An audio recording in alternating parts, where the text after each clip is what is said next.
Bus stand, সকাল ৯টা। একটা মেয়ে, অর্পিতা, কলেজ ড্রেস পরে দাঁড়িয়ে আছে, ব্যাগটা কাঁধে ঝুলছে, মুখে হালকা বিরক্তি। মোবাইল বের করে ফোন করে, কোথায় তুই? আমি তো দাঁড়িয়ে আছি আধ ঘন্টা ধরে। ওপাশে ছেলের কণ্ঠ, অনিক। আরও ৫ মিনিট, রিক্সা পাইনি। কিছুক্ষণ পর ভিড় বাস স্ট্যান্ডে অনেক ছুটে এসে দাঁড়ালো, ঘেমে একাকার। অর্পিতা তাকিয়ে রাগি মুখে, প্রতিদিন তোকে এভাবে দেরি করতে হয়? অনেক হেসে বলল, রাগ করিস না, তোকে না দেখলে দিনটাই ফাঁকা ফাঁকা লাগে। অর্পিতার মুখ নরম হলো, হালকা হাসি। কাঠদুপুর কলেজ ক্যান্টিনে দুজনে একসাথে বসে চা খাচ্ছে। অনিক হঠাৎ গম্ভীর স্বরে বলে, শোন, যদি কোনোদিন আমি হঠাৎ চলে যাই, তুই রাগ করবি না তো? অর্পিতা অবাক হয়ে তাকায়, এই সব বোকা বোকা কথা কেন বলিস? অনিক হেসে পাশ কাটিয়ে দেয়। কাঠ সন্ধ্যার রাস্তায় বৃষ্টি।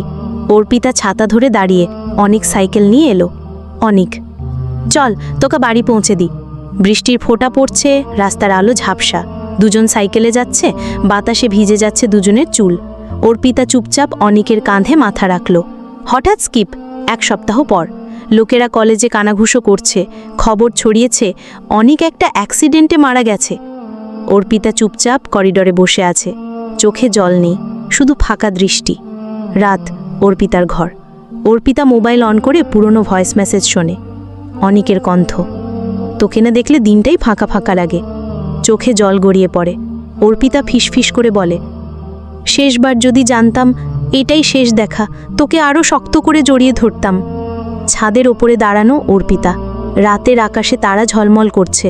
সে চুপ করে তাকিয়ে আছে আকাশের দিকে, মনে মনে বলছে, তুই চলে গেলেও আমার ভেতরে সারা জীবন বেঁচে থাকবি।